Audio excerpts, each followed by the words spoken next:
Bonjour à tous. Aujourd'hui, on se penche sur le troisième rôle essentiel du président de conseil, celui d'aider tout le groupe à prendre une décision. C'est une étape super importante. Voilà la grande question, n'est-ce pas? Souvent, pendant le conseil, les idées fusent dans tous les sens. C'est génial, mais comment on passe de toutes ces propositions à une seule décision, bien claire pour toute la classe? C'est ce qu'on va regarder ensemble. En fait, ce troisième rôle, on peut l'imaginer un peu comme celui d'un capitaine d'équipe. Le but du capitaine, c'est de s'assurer que tout le monde se met d'accord sur une stratégie, pour que toute l'équipe avance dans la même direction. L'objectif, ce n'est donc pas juste de discuter. Non, le vrai but, c'est de transformer la discussion en une décision concrète.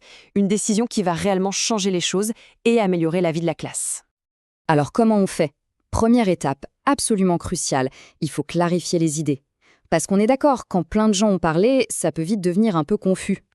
Imaginez un peu la scène. On fait une fête. Non, il faut des livres. Et un tournoi de foot. Moi, je veux des jeux pour la cour. Toutes ces idées sont bonnes, mais ça part un peu dans tous les sens. Difficile de s'y retrouver. Et c'est là que le président a une sorte de phrase magique. En disant simplement « Est-ce que j'ai bien compris? Vous proposez que ?» On met la discussion sur pause. Ça permet de vérifier que tout le monde a bien compris les options qui sont sur la table. Et ce n'est pas la seule, il y a toute une boîte à outils de phrases utiles. Par exemple, je vais résumer pour voir si tout le monde est d'accord. Ou encore, pour avancer, on arrête les nouveaux arguments, maintenant on choisit. Ce sont des petites clés pour ne pas rester bloqué. Et voilà le résultat. Grâce à ces petites interventions, on passe d'un nuage d'idées un peu floues à une proposition bien nette. Par exemple, l'idée principale, c'est d'organiser un tournoi de foot. Là au moins, tout le monde sait de quoi on parle. Bon, on a une ou plusieurs idées claires. Quelle est la suite? Eh bien, il faut laisser le groupe décider. C'est la deuxième étape, organiser le vote et le faire de la manière la plus juste possible. Pour bien organiser un vote, il y a une méthode simple en 4 temps. D'abord, on résume les solutions.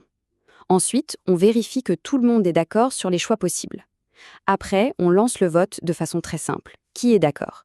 Et enfin, on annonce clairement la décision qui a été prise. Une décision a été votée? Super! On pourrait croire que c'est terminé? Mais non. Il reste une dernière étape très importante. Il faut rendre cette décision officielle.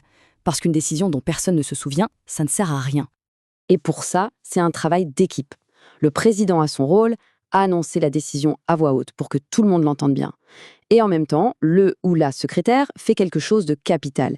Il ou elle l'écrit dans le cahier du conseil. Ce cahier, c'est la mémoire du conseil.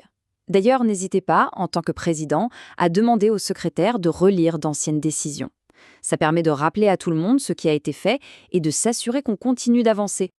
Voilà, on a vu pas mal de choses. Si on devait résumer un peu tout ça, quelle est la mission globale du président de conseil? En fait, on peut la diviser en 3 grandes missions. La première, c'est de lancer le conseil. La deuxième, c'est d'aider à gérer les conflits. Et la troisième, qu'on vient de voir en détail, c'est de guider le groupe pour prendre des décisions. Et en remplissant ces 3 missions, vous aidez toute la classe à mieux vivre ensemble, à trouver des solutions à ses problèmes et à avancer main dans la main. C'est un rôle vraiment important, qui demande de l'entraînement. Donc pas de souci si tout n'est pas parfait dès le début. Le plus important à retenir, c'est que ce rôle aide tout le monde et que chaque effort que vous faites fait une vraie différence pour la classe. Alors vraiment, bravo pour l'engagement de chacun.